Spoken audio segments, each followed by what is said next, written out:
contratan a JV Tax and Accounting Services como su firma contable porque lo hacen todo, nómina, impuestos, y estarán allí en caso de que llegue cualquier notificación del IRS. No se lleve de anuncios por televisión que prometen cosas que luego no cumplen. Llame para una cita 240-893-6916, sirviendo toda el área metropolitana de Washington. 240-893-6916 y vuelva a dormir tranquilo. Y a partir de este momento, hablando de impuestos con el licenciado Jimmy Vargas.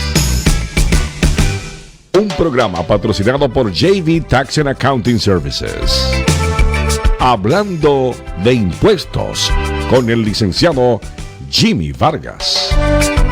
Muy buenas tardes a todos.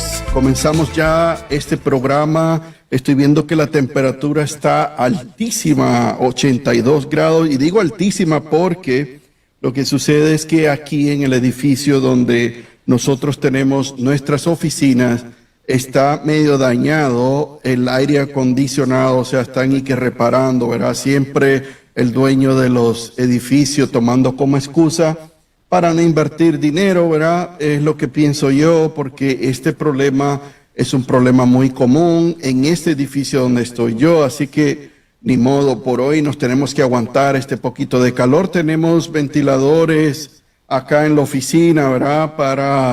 Para amortiguar un poco el problema, pero ya pronto ya anunciaron de que lo están arreglando, así que vamos a ver qué pasa. Usted obviamente está escuchando este programa.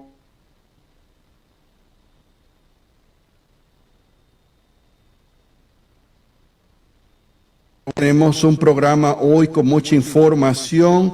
La semana pasada hablé sobre Donald Trump firmó una orden ejecutiva, una ley donde a partir del 30 de septiembre el IRS ya no va a aceptar cheques, ni tampoco van a dar los reembolsos con cheque, o sea, están tratando de eliminar eso. Tenemos un cliente que pagó los impuestos del año pasado, del 2023, con un cheque.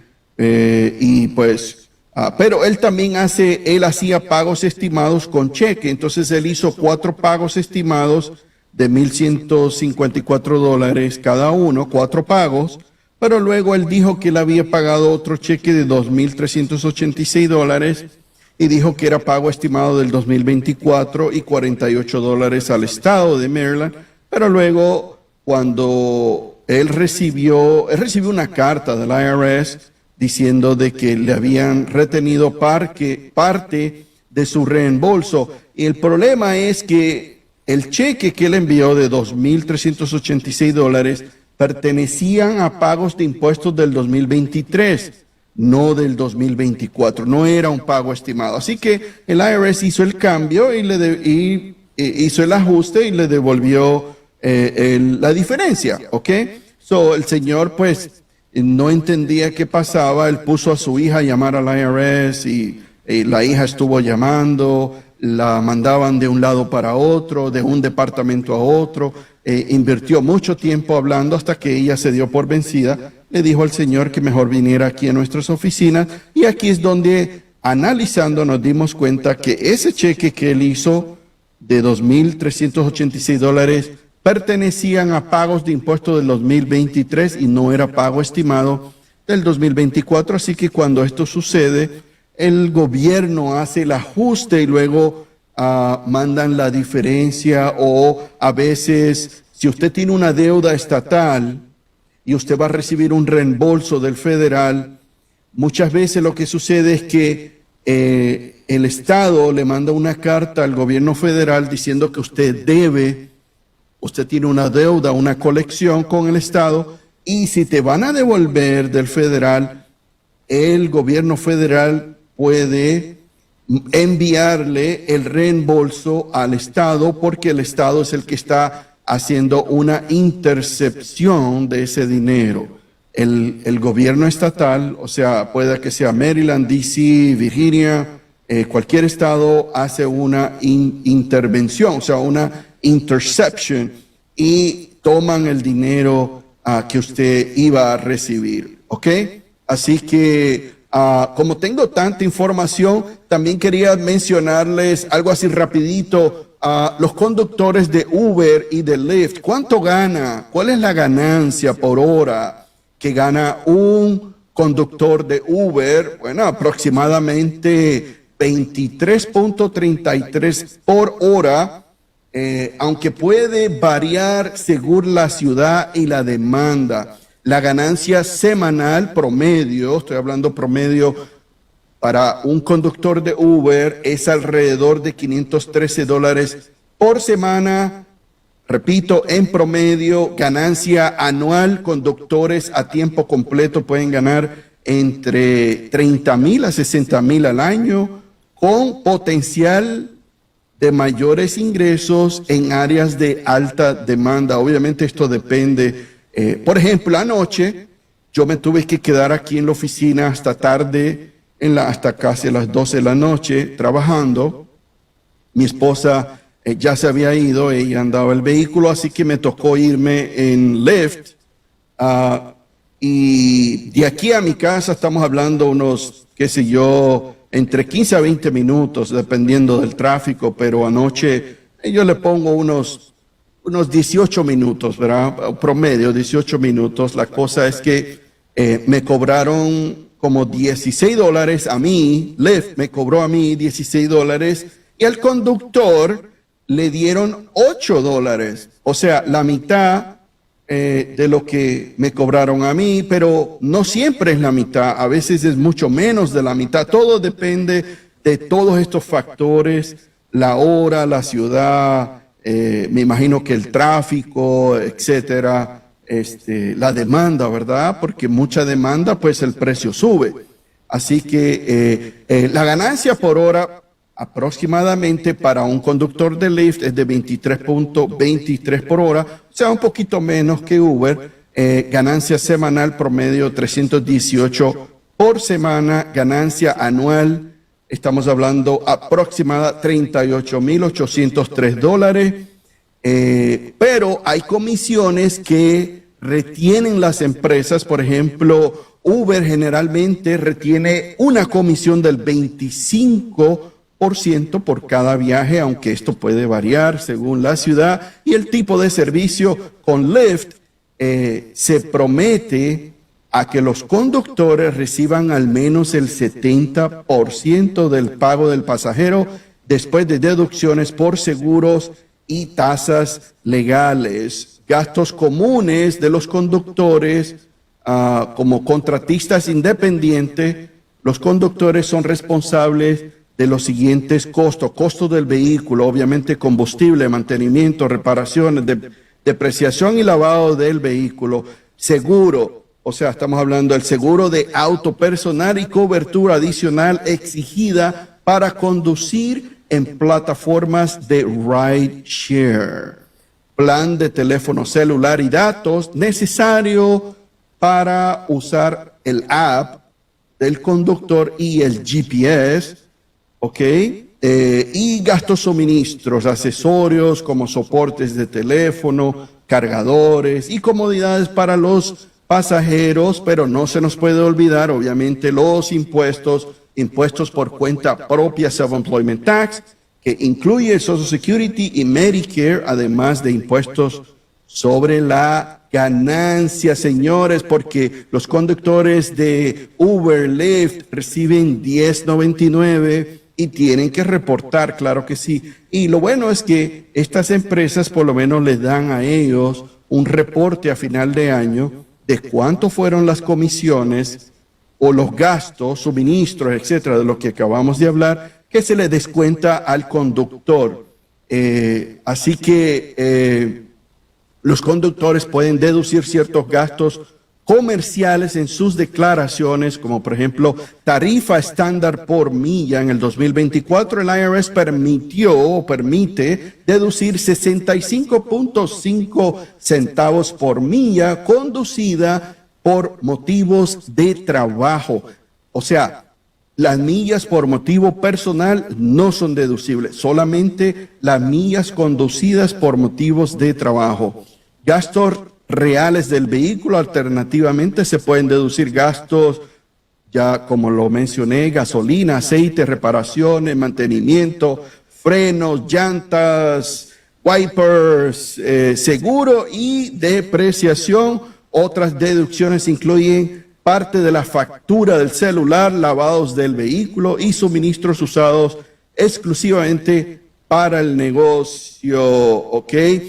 También les quería mencionar, porque les hablé de que les iba a platicar sobre cómo fue que la depreciación de un vehículo logró que bajara la ganancia de la empresa y este empresario, en vez de pagar, más bien le devolvieron. Pero antes de llegar ahí, quería mencionar que la razón por la cual yo he estado trabajando hasta horas tardes en las noches, porque yo les comenté hace un par de semanas atrás, incluso creo que también lo mencioné la semana pasada. Nosotros tenemos como clientes 2 restaurantes. No puedo mencionar el nombre del restaurante ni el lugar donde están ubicados por cuestión de privacidad, ¿verdad? Lo que sí puedo mencionar es que en estos 2 casos, tenemos muchos restaurantes, pero estos 2 restaurantes en particular se habían metido en una deuda tributaria con el Estado.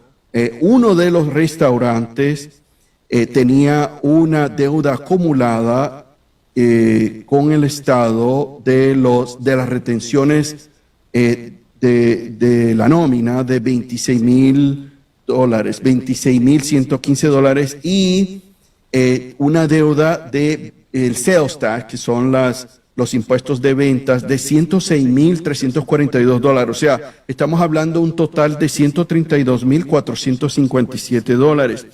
La empresaria llamó al Estado preguntando, indagando, etcétera, sobre cómo podrían solucionar este problema, porque la licencia de licor se vencía hoy. Hoy se vencía la licencia de licor para poder vender licor en el restaurante. Esto le está pasando a 2 diferentes restaurantes, repito. Son 2 casos muy parecidos. El otro restaurante tiene una deuda de más de $102,000 con el estado de Maryland. El estado de Maryland le explicó a la persona, al dueño, que para poder llegar a un acuerdo, primero el restaurante tiene que estar en cumplimiento. En estos casos, a veces los empresarios se pierden y no se comunican con nosotros, y nosotros estamos encima de ellos, encima y encima y encima. Luego, a veces el empresario no responde, y si el empresario no responde, no podemos cumplir con los reportes y con los pagos, y se van endeudando. Y esto fue lo que sucedió con este caso. La cosa es que cuando hay una licencia de licor de por medio, normalmente el estado de Maryland pide que el restaurante pague mínimo el 50% de la deuda como depósito, y el resto se pone en un plan de pago. La cosa es que estos 2 restaurantes están generando pérdidas, o sea, no tienen la plata para pagar ese 50% de down payment. Así que lo primero que yo hice fue hablar con los dueños, explicarles el problema, explicarles de que así usted tenga la plata para pagar el down payment, el Estado no va a negociar un plan de pago al menos que el restaurante esté en cumplimiento. Así que primero tuvimos que poner el restaurante en cumplimiento, o sea, hacer los reportes, enviar los reportes, el pago no, porque ellos estaban debiendo impuestos al Estado, así que no tenían la plata para pagar, pero los reportes no se habían hecho porque nosotros necesitábamos información y como no recibíamos información, no podíamos enviar los reportes. Así que lo primero que hicimos fue poner el restaurante al día con los cumplimientos. Y luego yo tuve que llamar a unas personas que yo conozco que trabajan en el estado para que enviaran el caso a una persona de alto rango, porque normalmente estos casos se lo dan a cualquier empleado que está ahí en el departamento de colección. Pero estas personas no tienen el poder de tomar decisiones, así que yo tuve que comprobar a los oficiales del Estado, a los oficiales de colección y a los oficiales de cumplimiento de que estos dos restaurantes no están generando pérdidas y no tienen la plata para pagar el 50%. Tuve que negociar muchas llamadas, muchos emails, muchos documentos, mucha información, hasta que finalmente ayer logré conseguirle a estos dos restaurantes un plan de pago, y no por el 50%, sino por el 25% que el estado de Maryland no suele hacer. Y la oficial me estaba explicando de que ella trabajó en el estado de Virginia y en Virginia son mucho más estrictos. Así que Maryland es un poquito más flexible, pero Maryland es mucho más estricto que el IRS en este tipo de casos. Entonces, el estado de Maryland le había puesto una traba a la licencia de licor de estos dos restaurantes que se vencía hoy, así que si no lográbamos llegar a un acuerdo, ellos no iban a poder renovar su licencia de licor y probablemente estos dos restaurantes se iban a tener que ir poco a poco a la quiebra, porque un restaurante que no puede vender licor es muy difícil. Si vendiendo licor ya están generando pérdidas, ya no digamos un restaurante que no tiene derecho a vender licor. Así que el futuro de estos dos restaurantes estaba prácticamente en mis manos, por eso yo he estado bastante estresado estos últimos días, pero ayer ya en la última plática con los oficiales del estado logramos llegar a un acuerdo. Los empresarios tuvieron que correr al banco, tuvieron que comprar cashier's check porque el estado de Maryland no acepta un cheque normal de la empresa, tiene que ser un cheque, hay una lista, tiene que ser un cheque cashier's check, o sea, un cheque con fondos. Obviamente tuvieron que comprar y el estado de Maryland envió una lista de instrucciones de cómo tenían que llenar el cheque. Por ejemplo, uno de los restaurantes tuvo que hacer 10 cheques con diferentes montos, con diferentes memos. Tuvieron que ir a la oficina, o sea, al branch del Comptroller of Maryland más cercano. Bueno, aquí en Wheaton hay uno. Creo que los dos fueron a la oficina de Wheaton. Y les tocó esperar porque hay que hacer fila, no te atienden inmediatamente, etcétera. Entonces ya ellos pagaron ese 25%. Esto todo sucedió el día de ayer y ya para eso de las 2 o 3 de la tarde ya pudieron renovar su licencia de licor. Así que 2 casos ganados, 2 casos sumamente complicados. Tuvimos que entregar reportes financieros, los statements, o sea, las cuentas de banco y mucha información para comprobar de que en realidad el restaurante sí está sufriendo financieramente, para que les dieran la oportunidad de poder pagar solamente el 25% adelante y el resto se va a poner en un plan de pago a 48 meses. Lo del plan de pago va a suceder la semana que viene.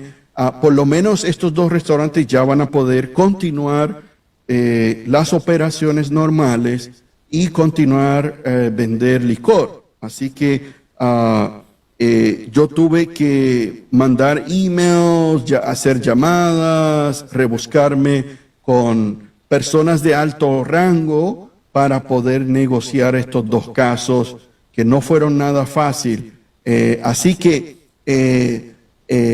me quedan unos 5 minutitos o tal vez un poquito más de 5 minutitos.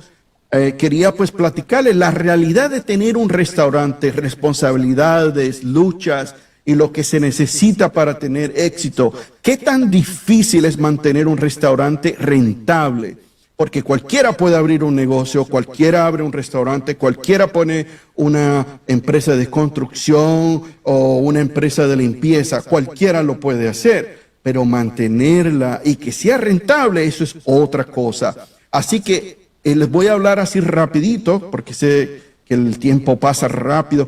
Hay varios factores. Uno, alta tasa de fracaso. Alrededor del 60% de los restaurantes fracasan en los primeros 3 años. Muchos no sobreviven ni siquiera el primer año debido a falta de planificación, problemas de flujo de efectivo o competencia del mercado. Ese es el factor número 1. El factor número 2, márgenes de ganancias son muy bajos. El margen promedio de ganancia neta es del 3 al 6%. Eso significa que por cada 100,000 en ventas, el restaurante puede quedarse solo con $3,000 a $6,000 en ganancia. Así que cuando usted vaya a un restaurante, haga lo que yo hago. Páguele bien el tip, pague un buen tip. Si lo atendieron bien, no sea agarrado con los meseros. Páguele un buen tip. No sea demasiado exigente. Acuérdese que usted no es el único cliente que está ahí en el restaurante. A veces te atienden bien, a veces no muy bien. Todo depende también a qué hora usted va, si está ocupado, etcétera.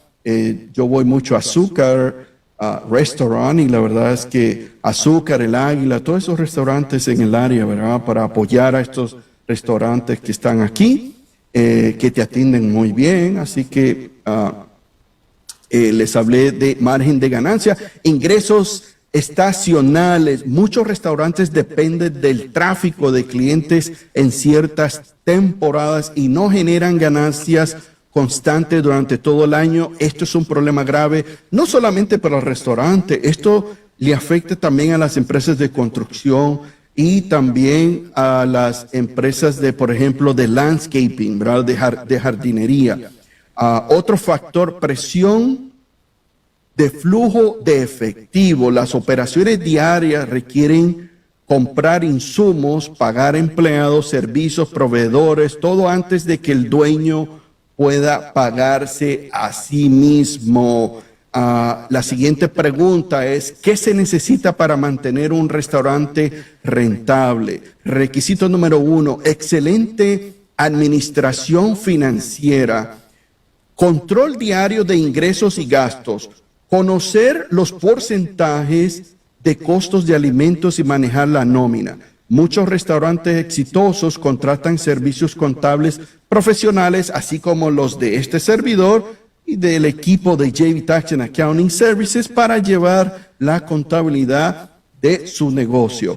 El siguiente requisito, experiencia consistente para el cliente. La limpieza, muy importante, el servicio, la calidad de la comida, obviamente, y el ambiente debe ser consistente todos los días. Usted no puede tener un restaurante que está limpio un día y luego está medio sucio al siguiente. No se puede manejar, no puede ser rentable. Control de inventarios y costos, seguir el rastro del desperdicio de alimentos, robos y fluctuaciones de precios es esencial para mantener la rentabilidad de un restaurante. Marketing y conexión comunitaria, muy importante. Los restaurantes deben promocionarse constantemente, como lo hace Azúcar en Radio América, en redes sociales, eventos locales y reseñas en línea. Diseño estratégico del menú. Esta parte es bien importante. El menú tiene que ser dinámico, ¿ok? Crear un menú rentable, fácil de ejecutar, atractivo para tu mercado.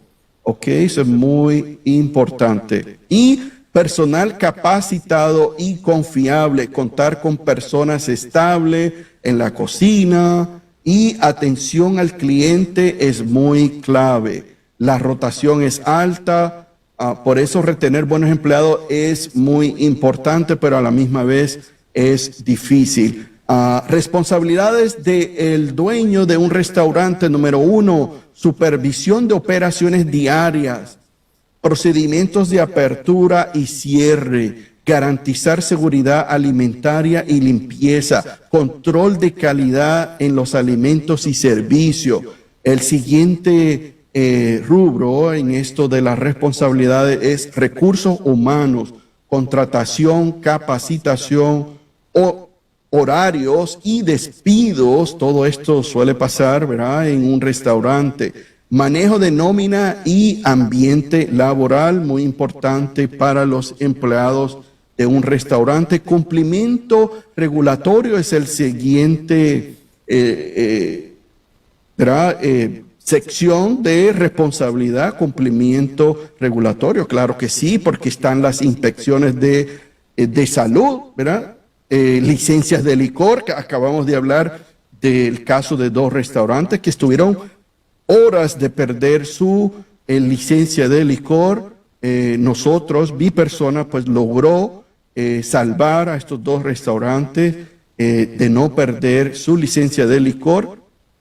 Colección y pago de impuestos sobre las ventas, muy importante, y cumplimiento de leyes laborales, salario mínimo, horas extra. Hay demandas, ex empleados demandando al restaurante, las he visto. Y que no se nos quede atrás las demandas de posiblemente un cliente. Así que hay que tener mucho cuidado. Esto es para los dueños de restaurantes. Gestión financiera, análisis de ganancias y pérdidas. Aquí es donde a veces los empresarios fallan en comunicarse con el contador, porque cuando falla el restaurante y el negocio se viene abajo, lo que muchos hacen es apuntar el dedo y echarle la culpa a otro, cuando en realidad la culpa la tienen ellos. Tener un presupuesto y obviamente pagar los impuestos de ventas, de ingresos y de nómina para cumplir con las leyes tributarias del Estado y federales. Y la última, relaciones con clientes, manejo de quejas y reseñas en línea, programas de fidelidad y promociones. Así que luchas comunes: falta de personal, inflación, competencia, jornadas largas, agotamiento, licencias y riesgos legales, eventos estacionales o climáticos. Todos estos son complicaciones para un restaurante. Así que ya se me acaba el tiempo. Los dejo con Elida Vargas, que ya viene con su programa próximamente en esta segunda hora. Los dejo. Chao. Tranquilo, porque la IRS le puede embargar su salario, congelar sus cuentas bancarias y hasta afectar su trámite migratorio. Afortunadamente tenemos en nuestra comunidad a JV Tax and Accounting Services. Más que una firma contable, es su tranquilidad. Jimmy Vargas es uno de los pocos hispanos en el área que es licenciado por el IRS para representarle en su caso legal de impuestos. Hola, soy Jimmy Vargas, hispano como usted. Tengo el conocimiento y la experiencia para ayudarle con su caso con el IRS. Muchos dueños de negocio contratan a JV Tax and Accounting Services como su firma contable porque lo hacen todo: nómina, impuestos, y estarán allí en caso de que llegue cualquier notificación del IRS. No se lleve de anuncios por televisión que prometen cosas que luego no cumplen. Llame para una cita 240-893-6916, sirviendo toda el área metropolitana de Washington. 240-893-6916 y vuelva a dormir tranquilo. Y así llegamos al final de su programa Hablando de Impuestos con el licenciado Jimmy Vargas, programa auspiciado por JV Tax and Accounting Services. No se pierda un programa similar el próximo miércoles de 3 a 3:30 de la tarde por esta su Radio América, la emisora diferente.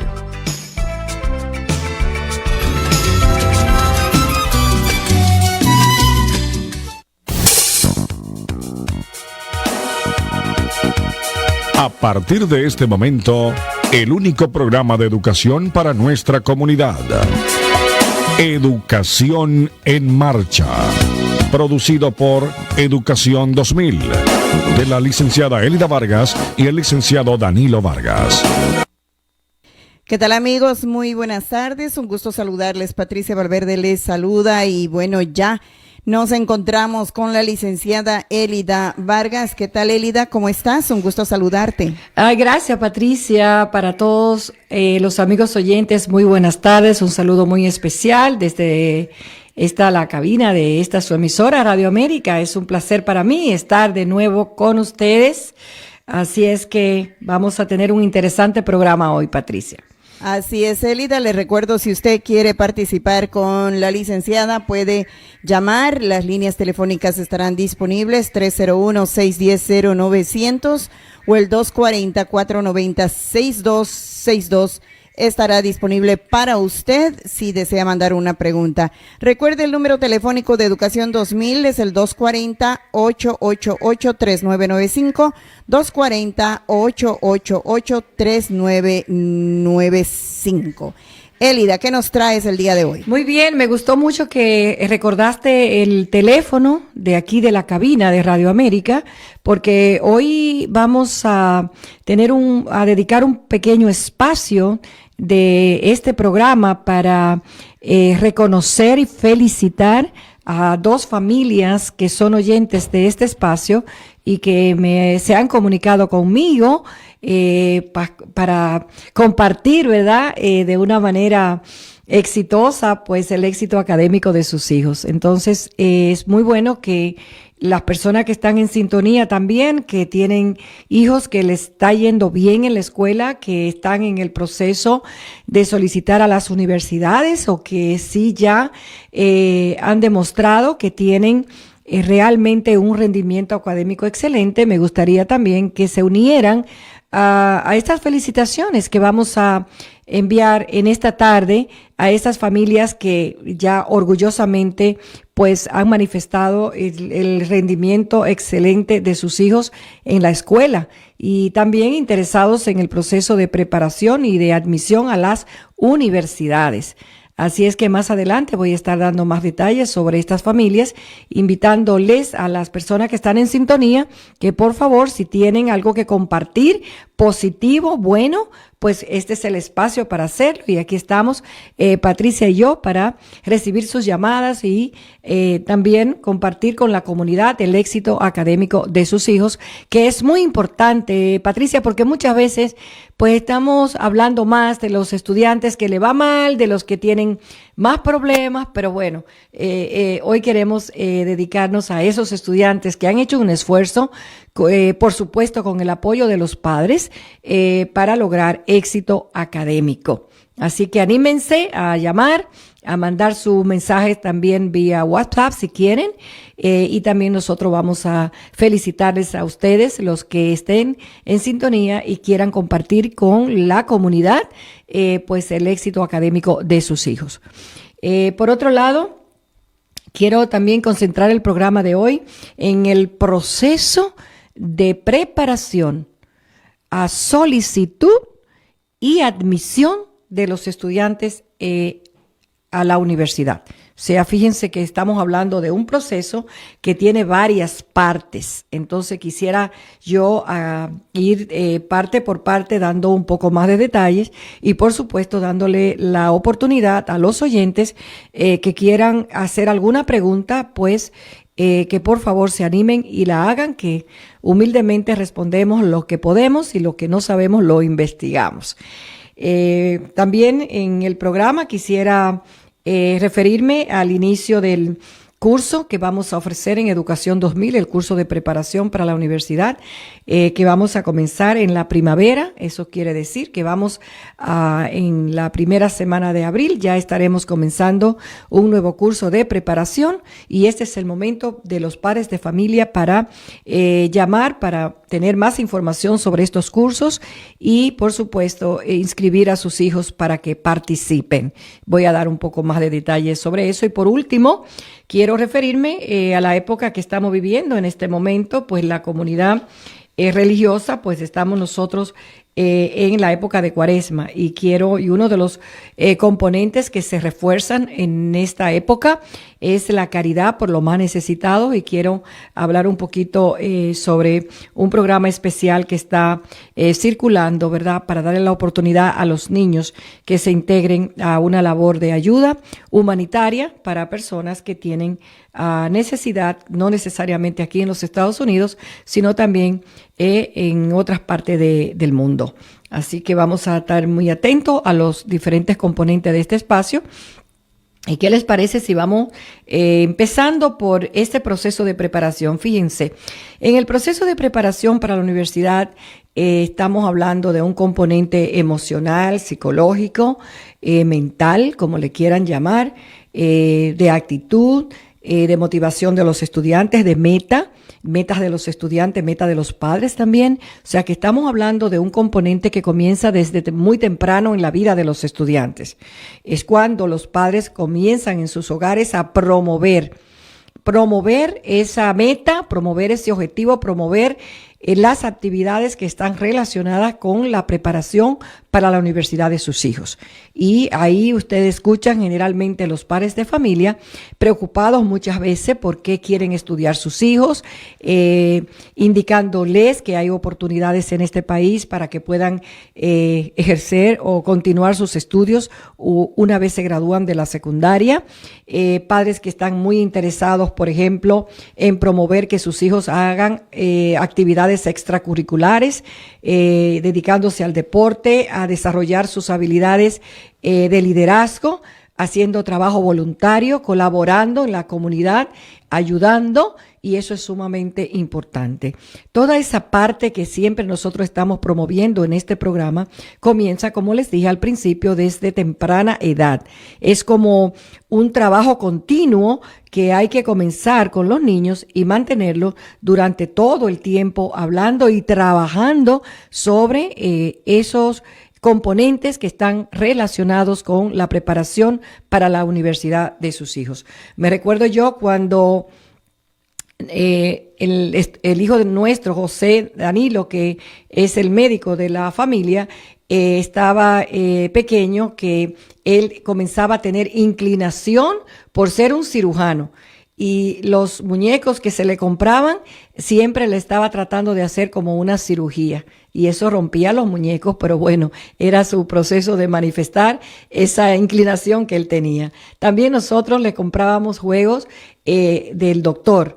Y vienen unos jueguitos que vienen con su batica blanca y también con los equipos para tomar la presión, simulando la jeringuilla, de poner una inyección, y entonces eso es algo que los padres de familia pues se van involucrando en ese proceso como de apoyar, ¿verdad? ¿Ha visto eso, Patricia? Sí, no, y claro que no ha hecho eso. Uno siempre, los sueños de los niños chiquitos quiere ser bomberos, médicos, policías. Entonces uno hace a lo que ellos piden, entonces les compra. Y tú sabes que para los niños hay infinidad de cosas, especialmente, y para las niñas igual, ¿no? Que les gusta cositas así, por ejemplo, enfermera, como tú dices, una le compra todas esas cosas que tienen de médico pero a ti te usan como el paciente. Así